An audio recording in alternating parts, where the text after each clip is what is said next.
Welcome everyone to the Kenya One Time No Time Movement, or KWM podcast. This is the Deep Dive, where we basically take source materials, articles, reports, you name it, and really dig in to pull out the key insights for you. Think of it as getting straight to the heart of the matter. And today, our deep dive focuses squarely on the KWM's foundational vision, specifically their perspective on the fight against disease healthy nation. We're working directly from a really powerful article on the KWM website. It's titled, Kenya's Original Vision 1, Fight Against Disease Healthy Nation. So our mission today is to unpack what this KWM article tells us about healthcare in Kenya, its history, its current state, and importantly, the solutions and the call to action that KWM is putting forward. It's really about exploring KWM's message for change in the health sector. Okay, let's get into it then. This article, well, it doesn't hold back. It lays bare some really fundamental issues and then points quite directly, actually, towards a path forward. It really does. And what's fascinating right from the start is how this KWM source traces the roots of Kenya's health crisis way back. We're talking 1963. And it uses some incredibly strong language. It calls it a grand cover-up, even systematic sabotage. Wow, sabotage. That's a heavy claim. It is, and it immediately makes you ask, well, what does that actually look like? On the ground, what form does this alleged sabotage take when we're talking about healthcare? That's the critical question, isn't it? The article's main thrust seems to be this idea of a promise health for all that the KWM says just wasn't delivered. Instead, Kenyans got this alleged sabotage. So how does the KWM analysis break that down? What were these specific forms of alleged sabotage? Well, the picture the KWM source paints is pretty stark. It talks about building hospitals, which sounds good, right? But then leaving them without essential drugs, so they're just structures. Empty shells, basically. Pretty much. And hiring doctors, yes, but paying them what the article calls pennies. Not enough to live on, certainly not reflecting their training. It mentions clinics opening with a lot of fanfare, only to be left to die neglected. No resources. Right. And it makes these really pointed claims about politicians allegedly taking donor money meant for health, then flying abroad for their own treatment. While telling people back home to just boil water and pray. That's exactly what the article states. And the conclusion it draws is, well, quite chilling. It says this wasn't healthcare.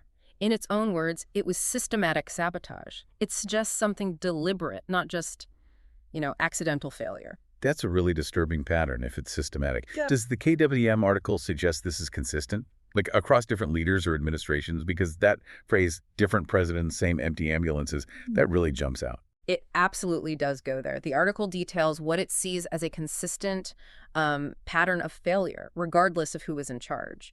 It specifically mentions Jomo Kenyatta, alleging he posed for photos in hospital wards that lacked medicine. Then, moving to Moi, the description is of him sending ordinary citizens to Kenyatta Hospital while he used a chopper to see his own doctors. With Kibaki, the claim is about opening Mbagathi Hospital with big speeches and cameras, but then essentially leaving interns to run it without proper support. Under-resourced from the start, then. That's the implication. And for Uhuru, the article notes a love for ribbon-cutting ceremonies, but alleges forgetting crucial follow-through, like ensuring oxygen tanks were refilled. And then bringing it up to the present with Ruto, it contrasts social media posts of wheelbarrows in clinics with the assertion that his own medical file goes to Dubai. So the article is really making a case that this isn't about individuals, but the system itself. Precisely. That's the core of the KWM argument presented here. Different leaders, same broken system. It suggests the underlying issues, the neglect, the alleged mismanagement, or even theft, persisted no matter who occupied the presidency. That paints such a bleak picture at the systemic level. But what about the human impact? How does this translate to everyday life for ordinary Kenyans? The article must bring it down to the village level, right? What examples does it give? Oh, definitely. And some of the examples the KWM source uses are truly heartbreaking. They really bring the alleged failures home. For instance, it describes a situation in Kilifi. A woman apparently bleeding to death, waiting for a nurse who had to walk 10 kilometers because the local ambulance was grounded. Just imagine that. Unthinkable. Or in Kakamega, children with malaria reportedly getting just paracetamol and prayers because the clinic hasn't had a lab technician for over a year. In Siaya, it talks about maternity wards leaking when it rains. Basic infrastructure failing the most vulnerable. Leaking roofs in a maternity ward. Yeah. And in Nyandura, clinics supposedly shutting down at sunset because there's only one health worker for the whole area. They just can't manage around the clock alone. And the article contrasts this with what? Well, that's where it gets really sharp. It contrasts these struggles with the observation that areas like Karen and Wunda get new fences, fresh tarmac, and guarded silence. So the KWM is highlighting this massive disparity, worlds apart in terms of access and quality of life, let alone healthcare. It's a stark divide they're pointing to. That contrast is incredibly stark. And it leads right into another critical point. The KWM article raises the situation for the healthcare professionals themselves. It's not just about patient suffering, is it? It's about the people trying to provide the care. Yeah. What does the KWM analysis say about doctors, nurses, even nutrition experts? It paints a very difficult picture for them, too. The KWM source suggests they're being pushed to their limits, maybe even beyond. It mentions final-year medical students at UON actively planning to leave Kenya, looking at Canada, Australia, the UK, anywhere else, basically. Why? What are the reasons given? The article points to pay and conditions. It states a public intern earns around 25,000 Kenyan shillings a month and sometimes has to buy their own gloves. And it contrasts that, saying it's less than a junior tax officer earns. It claims senior consultants often juggle multiple jobs just to make ends meet, and many are close to quitting. That sounds unsustainable. What about nurses? Nurses are described as the backbone, holding things together, but they're breaking, according to the article. It lists their alleged rewards: delayed salaries, poor housing, lack of meaningful promotions, and maybe some thank you speeches that don't translate into tangible support. And nutrition experts. You mentioned them. Yes, the KWM highlights them as being ignored, even though they have local, practical solutions for major issues like diabetes, malnutrition, ulcers. But because they don't fit into the political or tender systems, the article claims they often just vanish into side hustles or give up. So what the KWM article is describing is this incredible dedication, this expertise meeting, well, systematic neglect and lack of support. That's exactly the picture it paints. Yes. And it seems the KWM analysis goes deeper, alleging actual corruption and mismanagement are at the root of many of these problems. Phrases like Kenya ignores its nutrition experts, and even hospitals, places people go to die. It's incredibly strong language. What's the basis for these claims in the article? It's based on a few key arguments presented in the source. First, this idea of eroded trust and tragically fatal outcomes. The KWM article gives examples like patients dying because a simple IV drip was out of stock, or a child receiving the wrong injection. These stories, true or not, feed into a narrative of dangerous unreliability. And lack of basic equipment. Exactly. It talks about maybe one X-ray machine for a whole town, needing to wait 6 months for a CT scan, or having to travel to Nairobi or even India for an MRI. The article calls this national abandonment. And significantly, the KWM source argues the blame is often misplaced. It says the ministry might criticize nurses for being rude or doctors for striking, but ignores the underlying reasons. The broken equipment, the missing supplies, unpaid allowances, or these alleged ghost suppliers linked to politicians who drain funds. So the system protects itself, is the claim. The article puts it very bluntly. The system wants quiet staff, not effective staff, implying that speaking out about problems isn't welcome. It also critiques county health devolution.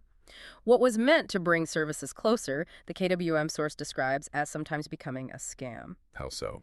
It alleges instances of counties building shiny new buildings but without beds, staff, or even electricity, claims of ghost workers on payrolls while real health workers lack basic tools. It paints scenes like a single clinical officer trying to see 200 patients in one day, or a surgeon having to use a flashlight in the operating theater.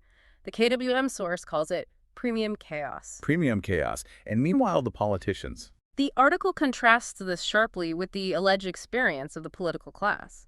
It claims they always have a ticket to India or elsewhere for their own treatment, so they don't feel the urgency. They might praise Kenya's health vision publicly, the source suggests, while seeking their own care abroad. And the money. What about the funding allocated to health? Billions are allocated annually, the article acknowledges, but then it asks where it goes, alleging scenarios like equipment bought but never used, drugs that expire in storage, ambulances parked because nobody paid the insurance. The KWM source's conclusion is stark. The money isn't small, the theft is huge. And this extends to insurance, too. It mentions the NHIF. Yes, the National Hospital Insurance Fund is described in the KWM article as a national joke. It portrays a system where people pay their deductions, but then face denied claims or are restricted to poorly equipped public hospitals. And it contrasts this with images of NHIF bosses allegedly driving luxury cars and having lavish conferences, while ordinary Kenyans might be selling assets, like a cow, just to afford essential treatment like dialysis. It's a powerful image of perceived inequality. It really is. It's a devastating critique. But amidst all this, you mentioned the article also acknowledges some hope, some resilience. It talks about the real doctors you never see. It does, yes. It makes a point of acknowledging the dedication of those health workers who persevere despite the incredibly difficult circumstances described, working in dusty rooms, no fans, dealing with power outages, lacking basic supplies. These individuals, the article suggests, are the ones truly holding the system together, often without recognition or adequate support. The unsung heroes. Exactly. And this observation, this contrast between their dedication and the system's alleged failures, leads the KWM source to its ultimate conclusion about healthcare in Kenya. It states very plainly, there are two health systems in Kenya, one for the rich, one for the desperate. It contrasts the private hospitals' clean, well-equipped, well-staffed with the public system's struggles, noting, of course, that private care is unaffordable for most. It's a stark commentary on inequality. Okay, we've heard the challenges, the stark realities laid out in the KWM article. But remember, this deep dive isn't just about outlining problems. It's about understanding the call to action. And the Kenyatta movement offers you a direct way to get involved. Please visit www.wantamnotam.com. You can create your account there and start sharing your own ideas that can help bring change to your village, your city, your nation. Your voice really matters in this. So having detailed all these issues, the KWM article doesn't just leave it there, does it? It shifts towards solutions. It presents what it calls simple solutions and a path forward. What does KWM demand? What's their proposed way out of this crisis? Right. The article definitely pivots towards action. It lays out a series of quite pragmatic demands and solutions. Firstly, train, pay, and equip. The core message here is you can't run a health system on desperation. So invest in people, pay them fairly, give them the tools they need, and then, yes, hold them accountable. Makes sense. What's next? Secondly, fund the ministry, but audit it. This is a call for accountability. Clean up Afya House, tackle the alleged procurement cartels, make health contracts public knowledge, and it includes a very strong call to jail those found to have stolen health funds, stating they're no better than a killer. Very direct. Very. Thirdly, it advocates for self-reliance. Stop, quote, worshipping foreign hospitals. It holds up India as an example of a nation that built its own strong healthcare system through sustained investment and protection. The KWM suggests Kenya can do the same if health isn't treated as a secondary issue or just a way to attract donor funds. So building capacity from within. Exactly. Then it emphasizes that medicine isn't magic, it's infrastructure, meaning prayers are important, but they don't replace antibiotics. Motivational speeches don't set bones. The government, the article argues, has a fundamental duty to build labs, fund blood banks, pay specialists. Otherwise, sickness remains, for many, a death sentence. It reframes the priorities too, doesn't it? Yes, very powerfully. Health is not development, it's survival. The argument is that things like roads and internet are secondary if people are too sick to use them or work. A nation can't progress on weak legs. Yeah. And related to that, Kenyans aren't asking for much. Just the basics. A nurse available, a doctor not utterly exhausted, a clinic with painkillers and gauze, a referral system that works. The article asks, quite pointedly, if even that is too much to ask. It puts the focus on immediate practical needs. Absolutely. Which leads to the call for action over committees. No more studies or task forces, the article argues. What's needed now are tangible things. Functioning latrines in schools, clean water in clinics, soap in maternity wards, mosquito nets, working ambulances. It also draws lessons from COVID, reminding readers how exposed the system was, nurses in makeshift protection, unpaid doctors, some dying, and warning that little seems to have fundamentally changed, leaving the country vulnerable to the next pandemic. A stark warning indeed. And then it speaks directly about the health workers again. Every health worker is a revolution waiting. Because they see the problems firsthand, they need support from citizens, protective policies, and respectful leadership. The article warns they might leave or they might just snap. And finally, the overarching message. Health is the real revolution. This isn't just politics. It's about basic survival and dignity in birth, illness, recovery, even death. Health is not a sideshow, it's the show. And it ends with that very clear, non-negotiable demand. Pay health workers, fund hospitals, stop stealing, or get out of the way. Wow. That is an incredibly powerful conclusion. This deep dive into the KWM's Fight Against Disease Healthy Nation document really shows not just the depth of the challenges they identify in Kenya's health system, but also their very urgent, very direct vision for change. It's a call for dignity, for survival. It really is. And it does raise that crucial question, doesn't it? What becomes possible when a movement like KWM empowers ordinary citizens to demand these fundamental changes, to demand accountability for something as basic as healthcare? It's about collective power focused on well-being. Absolutely. Well, this exploration has certainly highlighted the critical challenges and the compelling vision for a healthier Kenya, as put forward by the Kenya Wantam Notam movement. We really encourage you, our listeners, to visit www.wantamnotam.com. Go there, learn more, create your account, and share your thoughts. Your ideas are genuinely vital in shaping a better future for your community, your city, and the whole nation. And maybe just reflect on this. Consider the sheer power of collective action when people unite, realizing that basic needs like health weren't just things to hope for from the government, but fundamental human rights they can actively demand and work towards securing. What does a nation truly gain when its people are healthy, empowered, and have that dignity? Thank you so much for listening to the Kenya Wantam Notam Movement KWM podcast. We really appreciate you joining us for this deep dive today.